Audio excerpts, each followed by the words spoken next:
Hi everyone, my name is Muikali. I am a host here at Global Tech Sailors. Well, this is a disclaimer. We cannot validate the legitimacy of the Kenyan coin as of the release of this episode, which is on 18th October 2025, but you're welcome to engage with us in the comment section on the same. I do hope you enjoy the episode.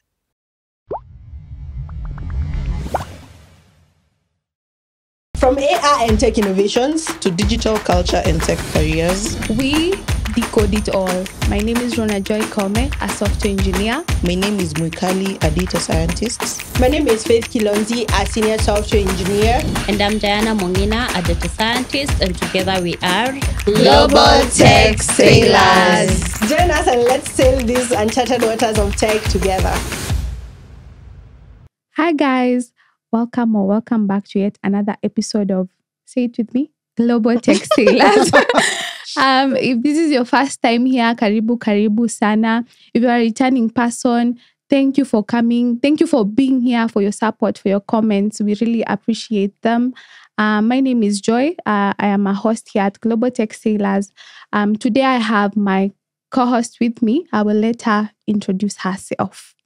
Hi guys, my name is Faith Kilonzi. I'm happy to be here today and thank you. Very excited for the episode. Subscribe.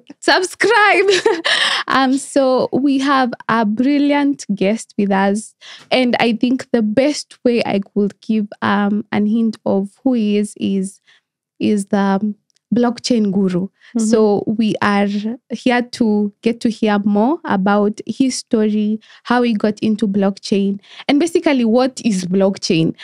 So I will let him introduce himself. Hey, my name is Ndato.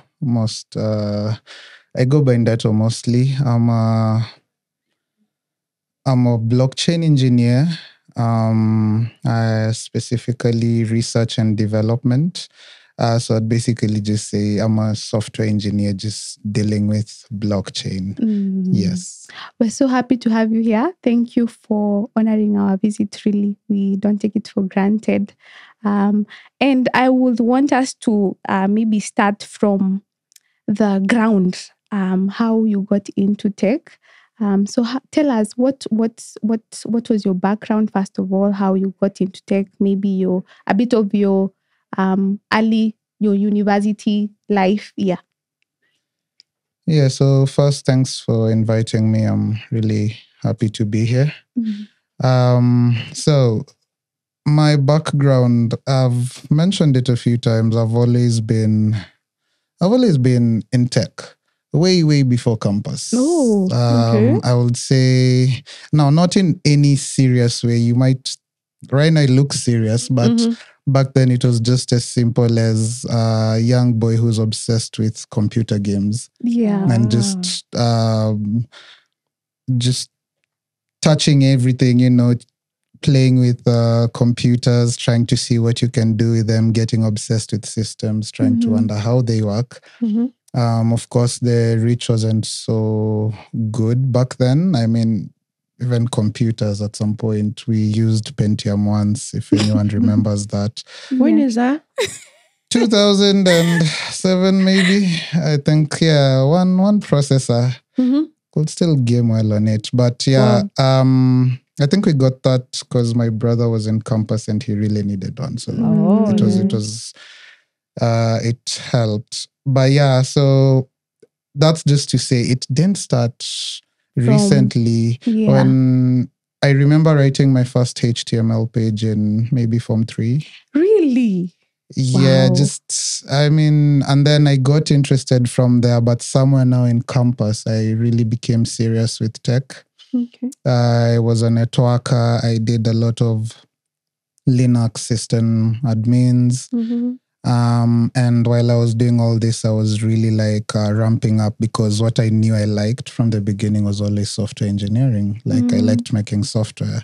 So it started a long time ago. Got serious somewhere around in campus. And from there, it's, once you pick it as a career, you like this thing, you're passionate about it. The rest has been history. That's how I got into this. Good to hear. You really started young. Form 3. Wow. And Form 3, can I give my story? I got chased away from the computer lab because I was watching a movie. Yeah, so clearly he was a more serious student, as you Yeah. can see. Yeah, so you write your HTML page at Form 3, you pursue computer science in campus. At what point do you decide that now you want to shift from software engineering for Web 2 to software engineering for Web 3? Yeah, so just to highlight that, let me start with my Web 2 career as well. Yeah. So after campus, my Web 2 career, I was doing Ruby on Rails. I did a startup from around 2017. I was a co-founder of a startup for around 2 years. And that really gave me some solid foundations on what I was doing as a software engineer, as a business person, as someone building a product. It gave me a lot of insight. And I did have my run in the startup world in Kenya. Yeah. Shambala Mawe, for those who know. Yeah. Hopefully, I don't know how it is right now. I ran away. They said that now it depends on whether the startup is funded or is Mzungu not has funded. Yes. Mzungu has established Maybe it's better. How was platform. the industry at the time?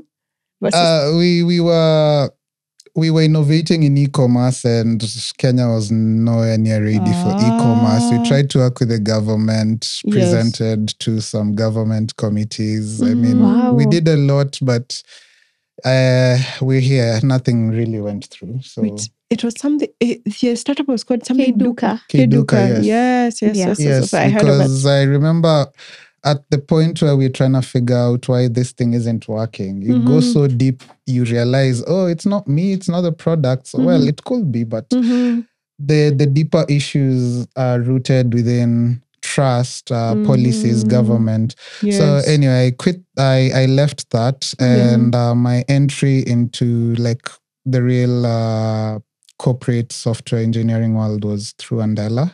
I always give them a shout out. They did an amazing job with some of the talents back then. And then from Andela, I think that was 2019 to 2022. Yeah. Maybe 2020. I don't really have a solid timeline. I was coming in and out. But Web3 now, I shifted to Web3 around 2021. Okay. So yeah, for the Web3, it started off as I was looking for something to do. Like I'm already good at this thing called Ruby on Rails. And I don't know how this is gonna sound, but it came to pass. I didn't really see a future. How I fit into that future of me doing that. Yes. It was either I go to the point where I'm creating the language itself, or I find something that actually piques my interest.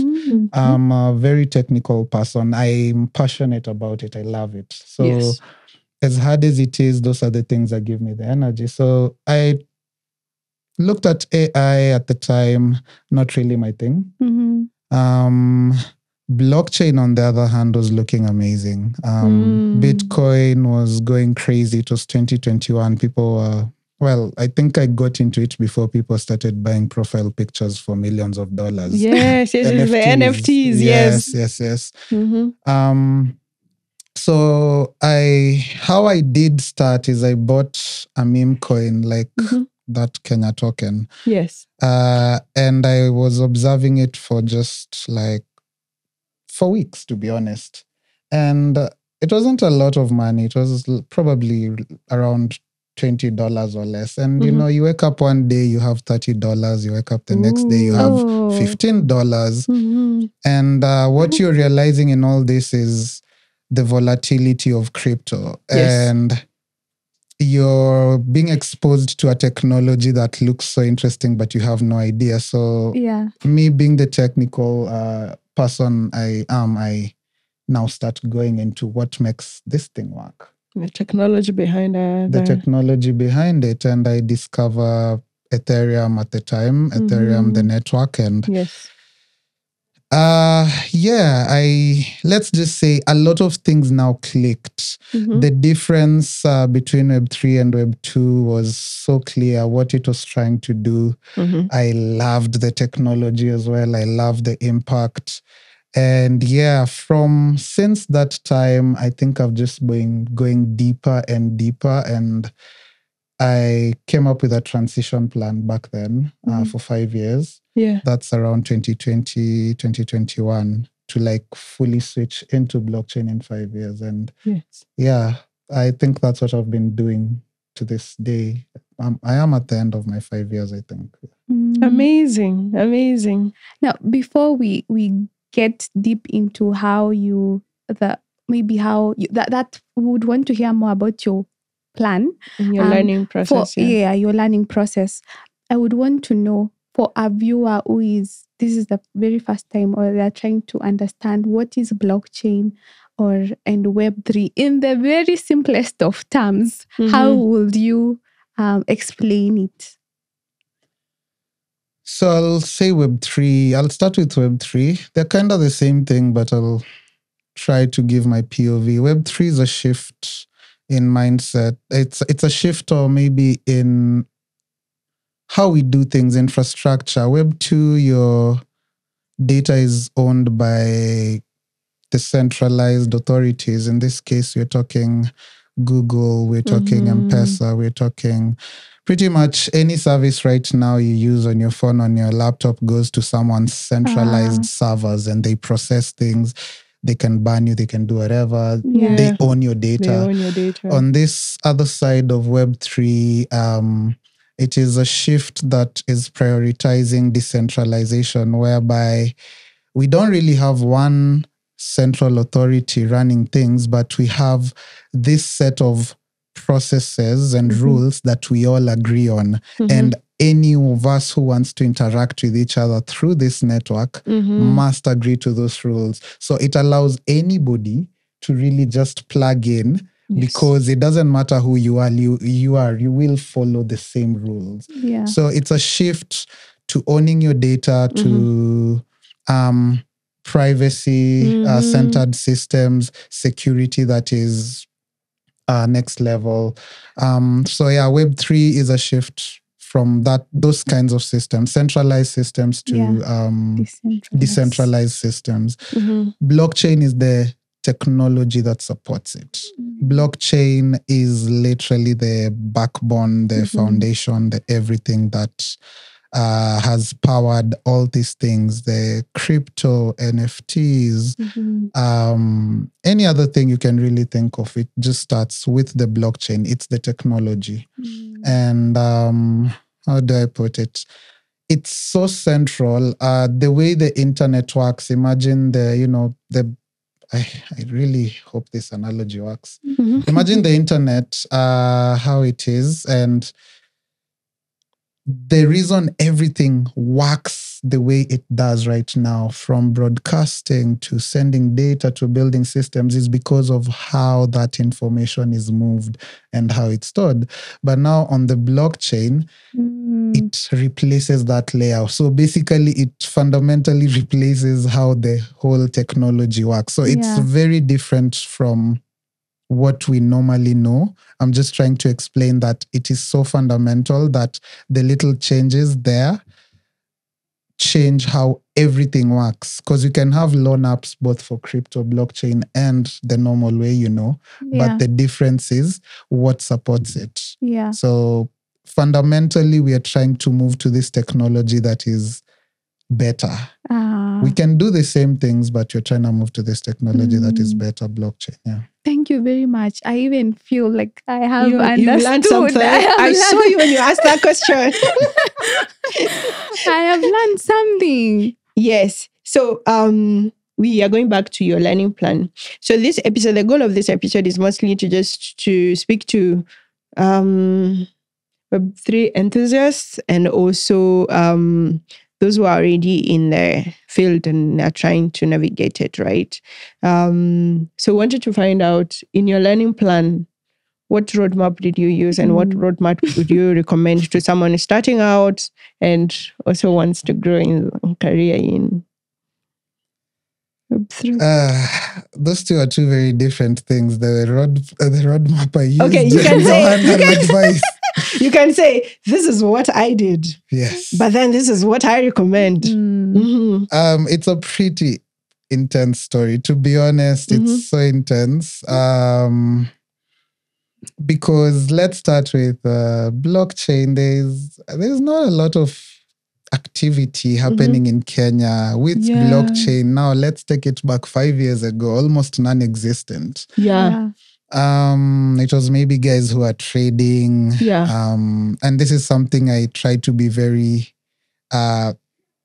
clear about. You can be a user of the technology and you can be someone who builds and contributes to the technology. We didn't have people who build and contribute. We had people who trade, people who are talking about hype, coins. It never made sense. Yeah. So the resources, the people are really, it's scarce. So for me, what I ended up doing, I tried to learn the basics. I understood first, what is blockchain? What are people doing with blockchain? What are the applications? Uniswap. Uniswap is like, it's like an exchange where you can swap one crypto with another. I mean, it's like it's like this the real world FX. There's so many currencies, but now you're doing it in a way where there's no central authority. It's just systems. You can read the full code. You can see everything it's gonna do. But like, see, that's the beauty of blockchain. Yes. It's open source. It's not hidden. It's out there for everyone to see. You know what will happen, but the security is so high. So you can trust the system. I don't need to trust the other person. Yeah. So for blockchain, when it comes to when understanding all these things was a bit hard, because you're trying to figure all these things out for yourself. Yeah, and the resources are limited. Yes, as well. Back to the roadmap. What I did was I just tried to learn on my own for a couple of years. I got far enough to land a job somewhere, my first full-time blockchain role. It cost me a lot. I know I should have gained, but I did take a 40% pay cut. I always say it every time. Just to be able to get my foot into that door and manage to learn. Because now there are no resources here. I have a chance to learn with people in San Francisco who are doing these things where everything is working. So that was like, I did that. I left after a while and let's say I did learn a lot, but I still wasn't ready to go full-time into blockchain. So I left again. That was I did that in 2022. So now in 2023, I think I had done enough to know what I was doing and trust this thing that I'm invested in. Yeah. Like I was really deep. I understood what exactly it is I am doing and why I love it so much. Yeah. And I took a leap. I went into almost a year of just nothing but full-time focus on blockchain. I was not working. I moved somewhere very far from the city to just focus a bit. Yeah, that's quite an investment and for sure. I went quite deep. Like that period is the time where I can tell you how that network works, not just what these coins are. I can tell you this is how the network behaves and this is because it's stated that way here. Yes. I went really deep into I wanted to understand it fully, Ethereum. And I did. I managed to get the level of understanding I needed. And I think that's been the journey, really. I did a lot of studying and self-ramping while I was working other jobs. Because I had this other job, I have to survive. And I have to learn blockchain. So I did that for a while, hand in hand, landed a full-time job, and eventually just left to do it full-time, find a cushion. It's not easy. It's not easy at all. Months without working, sacrificing your comfort, what lifestyle you're used to, everything. See, when people say we are locking in, this is locking in. That's forget the TikTok hype. Before we move from there, you said resources, and I'm curious to know. So, what are these resources? I know you said they are like scarce. So, did you use like YouTube, or when you talk, or is it courses you those kind of things? I just knew what I wanted to build, and then I started building it. That's one of the easiest ways to learn something. Build. I had an idea of what I wanted to build, and I was building it. I mean, it was very wrong at knowing what I know right now, but it gave me an idea, and I had a way to keep researching. I had a focus point to keep learning on this thing. I'm building this, I'm doing that, So for the resources, right now they are available, but back then you had to scrap so much for resources. Yeah. And it's not really an easy thing. I'll never lie to anyone that you'll come to blockchain and you need to love tech. Yeah. I think that's what I tell people. And research and love how to learn research as well. I mean, not really. It depends on what you want to do, but you have, naturally as a dev, you have to be a good researcher. Yes. Yeah. So what are the known resources now? The ones that you know? To be honest, there's so many. But for someone who's trying to get into what I'm doing myself, which is core blockchain development research of the Ethereum protocol, EPF.wiki. It's a program run by Ethereum Foundation. It's called Ethereum Professional Fellows, I think, EPF or something. Yeah, okay. Yeah, and they have a ton of resources that can teach you to understand what is Ethereum. And that's what I like. All these things are out there. You just need to be interested and learn them. Yeah. So be interested, guys. Be interested. I think just to finish for that point, Web3, ultimately, I did end up there because of a lot of those sacrifices. And after that 1 year, I did work for another year. Early this year, Feb again. I left to pursue the things I'm doing right now, which is research and development and that core protocol development. So, yeah. Nice. I think what I'm getting from your journey is a lot of intellectual curiosity, a lot of kujituma, and just being able to do a lot of personal sacrifices for the thing that you want. And it feels like it's also a continuous journey of self-discovery and research as well on what the industry wants versus what do I know and the gaps in between. So I wanted to find out from an audience's perspective, someone who wants to get into this. And you've already mentioned that Kenya and mostly in Africa, the resources are scarce. And I'm guessing also the opportunities, because from your profile, I've seen a lot of your experiences are not even within Kenya most of the time. So for someone who's in Kenya and also in Africa, what opportunities and challenges do you think? Is there hope? Is there hope in the job market? Yeah. I don't have any prepared answer for this because it's something I've been talking to people about. And I am also trying to understand. I can give you my POV, but I really don't understand what the situation is like right now. Because, as I said, I did try to get away from something back in 2022 because I could foresee some of these things. Yes. And it's changed so dramatically. The shift is more insane than anyone could have imagined. And I'm talking about AI. Mm-hmm. AI, a senior engineer with AI is just an insane resource, if you ask me. A mid can get a lot of things done as well. Yeah. So we're in this place where one person can do the job of a few people, especially in the context where you need to stay lean. Yeah. And we have AI that has perfected coding, if I may say.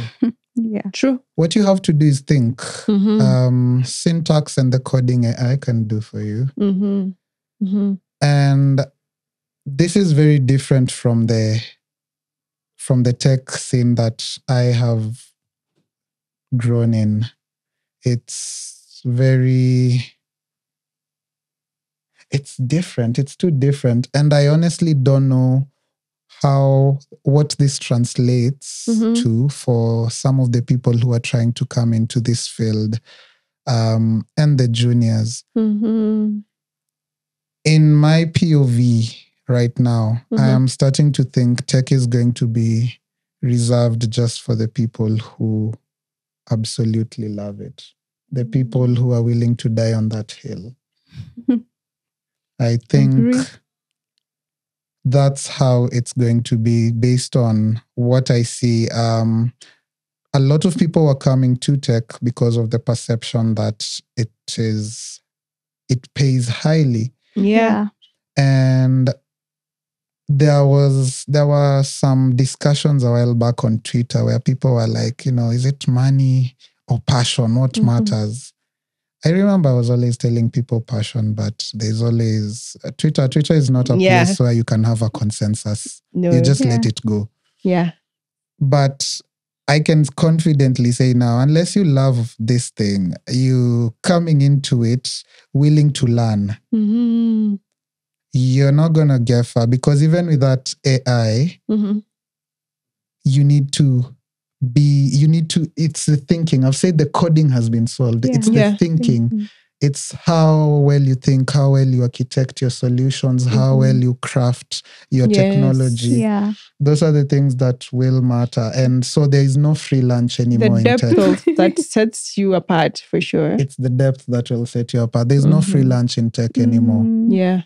There is no that huge gap that people need to fill with JS engineers and Python like back then when we were joining in 2019. Right now, we need to find someone who actually understands programming principles, who can think and has a great process. Give this person AI, they're going to deliver, because ultimately AI is not that smart. I spend half my day telling it what to do. Yes. So yeah, the thinking, the high level direction still has to come from me. And that's really my POV. Yeah. Thank you. I think you've shared a lot of gems on that, because I feel like tech was marketed as a very cool career, and software engineering, these were the things that people are doing to be cool. And people also made a lot of effort to make it look cool. And also they added money to it and made it even cooler. But then also we realized that now things are shifting and people need to figure out what exactly do you want from this, and are you really passionate about it, and what the human aspect of it, what difference are you bringing? So in that case, I've seen you guys do the ETH Safari in some of the communities. So for someone who is also trying to also plug in, what are some of other communities? And maybe you can also tell us about your work in the ETH Safari, and also what other communities can people plug in? Yeah, so I'll connect this to how someone who wants to come into Web3 can do it right now. What I will do different, I wouldn't be so isolated. I was really thinking about it, but I don't think I had that much of an option back then. For me, my options for not being isolated was going into Twitter and really digging through all those personalities from those countries Yes. that were already in that and understood what they were doing, because you start doing blockchain, you apply for jobs, you realize you don't even get a response back, and you keep digging, you realize there's levels to these things. It goes deeper and deeper. I'm even finding deeper levels as we speak. Yes. So I would say community, don't be isolated. Right now there's a lot of nice clubs. There's Web3 clubs, there's a lot of other, developer communities. I think there's Adama. I think there's a number of them I can think of. But you're not gonna lack these opportunities. I wish I could just point them all out for you, but if you follow me on Twitter, I will probably be able to hook you up to these communities. But follow the right people.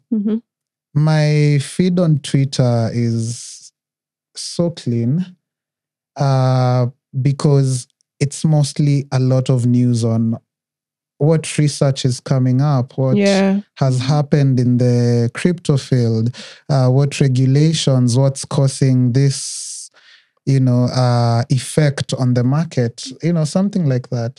That's how if you're just following some of those, I'm not gonna mention, and some of those personalities on Twitter and getting your lessons on Saturday, like, you need to be able to focus, be obsessed in the world that you're looking to go into. What content are you consuming? So don't be isolated. Follow the right people. Understand. Always be up to date. And finally, you need to be obsessed with it. As I said, there's no free lunch right now. You have to be very intentional in being a master of your craft. And right now with AI, you can unlock your potential 50, 100 times. And there are people who are actively and intentionally doing that. If you don't, not stand a chance. So maybe you can start by following the right person. Maybe they we'll can link his account here also, because he shares a lot of great resources, great gems as well. And you guys, you've heard, you need to focus, you need to be obsessed with what you're trying, with the world that you're trying to get into. And also mastery is very key. Before we move on, he talked about something I would want to talk on. You mentioned regulations and, can we bring it home? What do you think? What is your thought about crypto and, all these blockchain regulations when it comes to Kenya in Africa? You can also talk a bit about the recent case of famous personality in Kenya, Raila Odinga, and the coin they launched the other day. No, they'll come for me. So, your POV, freedom of speech. Yes. Okay. So expert opinion. For regulation, a lot is happening, and I mean positively. Right now in Kenya, I have quite a number of my peers who are in law, who are in business, and other different backgrounds, and they're working together with the government, with the parliament, CBK, and they are coming up with these regulation bills. And so far, so good. The reception is it's warm. And I am happy about it because blockchain, to me, as I said, it represents a different future where things happen in a way that works for everyone. Right now, systems are oppressive. So I'm very happy to see that we are warming up to crypto as a nation. Yes. And hopefully very soon we will be able to have it fully regulated and we can just run our businesses, because it is the future. We're not going back. 100%. Like, take it from me, we're not going back to normal money. Yeah. No. Yeah. Yes, I think that's it with the token. Sorry. Yes. With the token. So there's two types of tokens, right? Mm-hmm. And the first ones are they have utility. They have work. They've been battle tested, and they're known. The likes of Bitcoin and Ethereum, right? Mm-hmm. Yeah. Those are called native cryptocurrencies. They belong to that network they are on, and you pay for whatever actions you do with that same currency. Mm-hmm. And then that's a native cryptocurrency. And then now we have tokens. Mm-hmm. For tokens, I even launched one for my cat. Yeah. Wow. That's the one that was being launched by that popular politician. Anyone can do it. Oh, okay.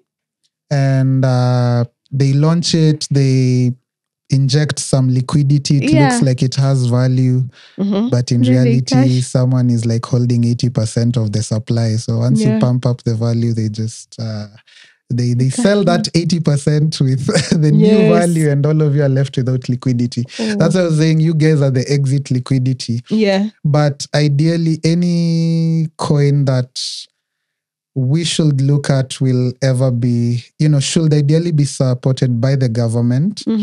Like having a Kenyan stable coin. Basically, it is a token that is fully backed by an entity like the central bank or the Kenyan government. And we have that every token for this, one token for this Kenyan cryptocurrency is equal to 1 Kenya shilling. And that's how it works. Like, those stable coins are ruling the world. Yeah.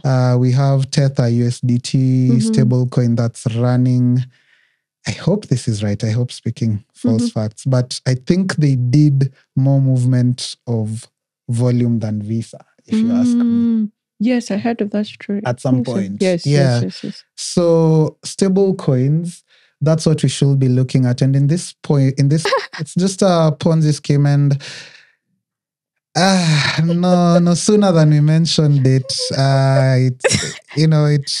they already launched it, traded for like 10 minutes, went up, and then somebody took their profits. I think somebody made the range of maybe, what's $111,000? You'll do the math. Yeah, and I don't know who got scammed, but I don't think this one was big. That's what I was saying. We don't need such scams when we have regulations and such. There's a lot of hard work that a lot of people have done to make this happen. But some people are taking it as a joke. Oh, we're going to make... No. We're trying to change literally everything. There is no joke here. Stop messing with these things. Yeah. Oh and that's why I God. don't play around when it comes to blockchain. Yeah. So we were just talking about how there was some sort of Ponzi scheme also happening in Kenya some few days ago. So I was curious, what would you say are some of the crypto scams or fraud cases or examples that someone can identify?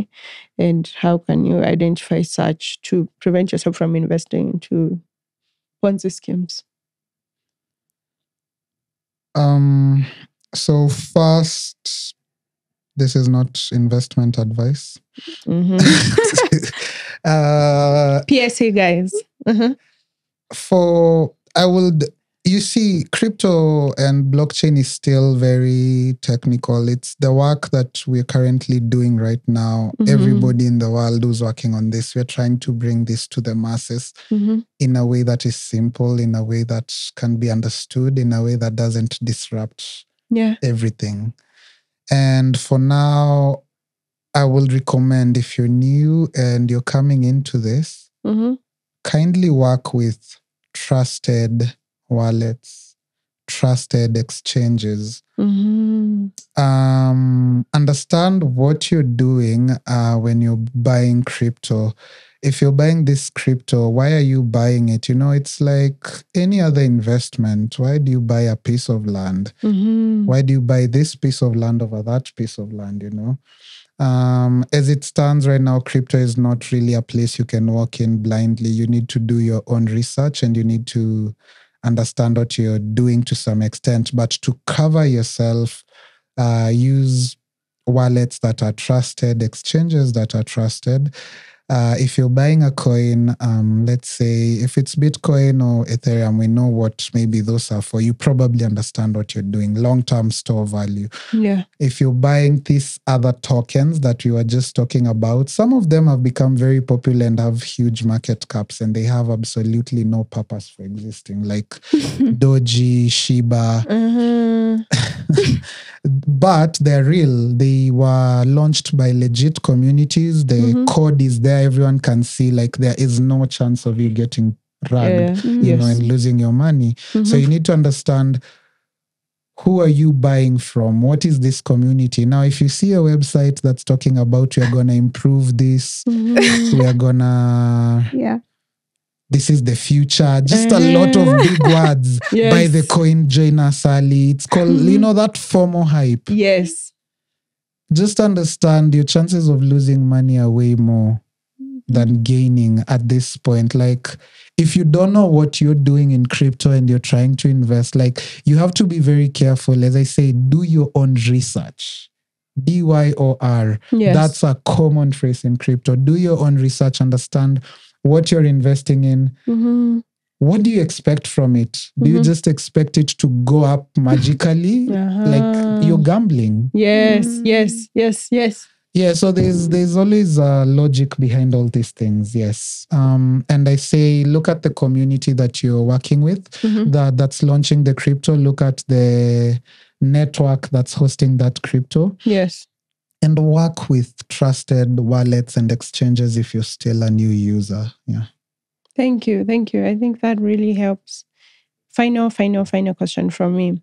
There was a company that was trying to hire me, and they said that they pay in crypto. At that point, I didn't know exactly how to negotiate for such a salary. Like, for salary in such. So in that case, maybe what would you advise someone, especially for, okay, they had given me different options. That was the USDC, whatever. Yes, that was that. And I don't know the other one, but it still was very problematic for me to quote, especially the fact that I'm based here. I mean, so... Have you been paid in crypto? Yes, let's start with that.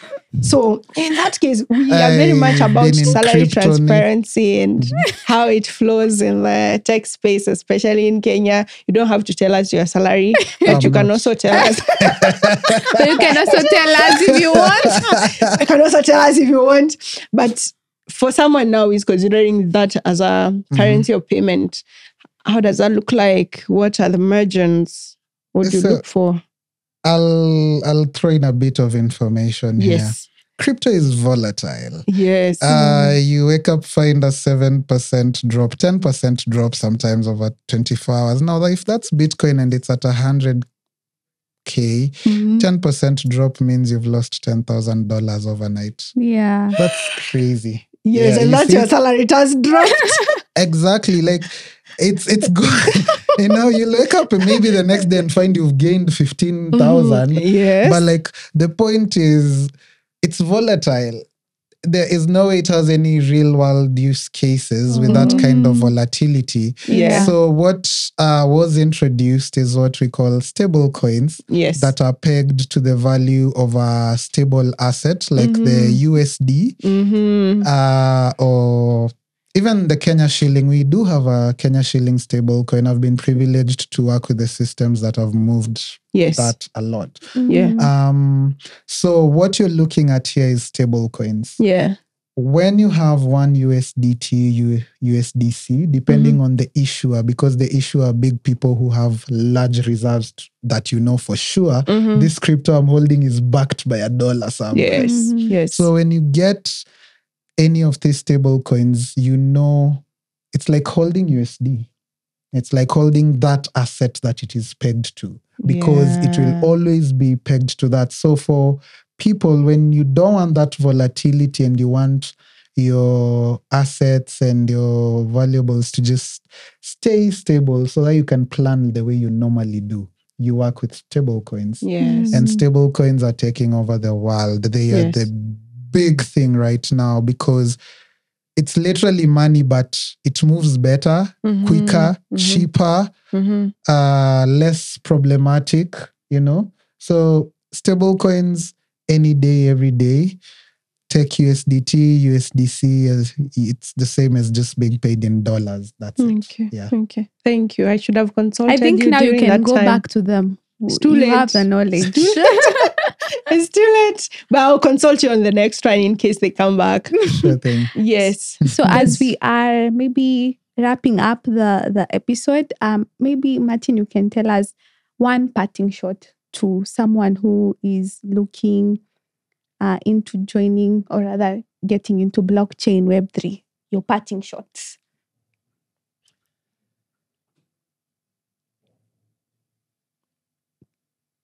It's one of the most fulfilling things you can do as a tech person, someone who loves tech and software engineering. It literally has all the amazing core pillars of computing. That's why I've been obsessed with it. You will find a lot of fulfillment. You will be working on the future. You will be changing the world and making a big impact. These are not just big words. I've seen what this technology can do. There's a reason I'm obsessed with it. But in return, you really have to give everything. You have to be focused. You have to be convicted. You have to be willing to accept nothing less than excellence because you're competing with the best in the world. It's still a small field. Maybe one day it will have a lot of space for, everyone, but for now, you need to really put in a lot of focus and be passionate with this thing. And you will find it. You will get the fulfillment. You will get the rewards if you're patient enough. So, yeah, it's worth it. Do it. Thank you. Be obsessed. Thank you so much, Martin. I hope that you have gotten something out of this episode. And we'll link, we will put his socials on the description so that you can be able to connect with him. Yeah. Twitter, LinkedIn. So reach out. This is the right person to maybe guide you if you're looking into exploring blockchain and Web3. So thank you so much. And we'll see you in the next one. Subscribe. Bye-bye. Bye-bye.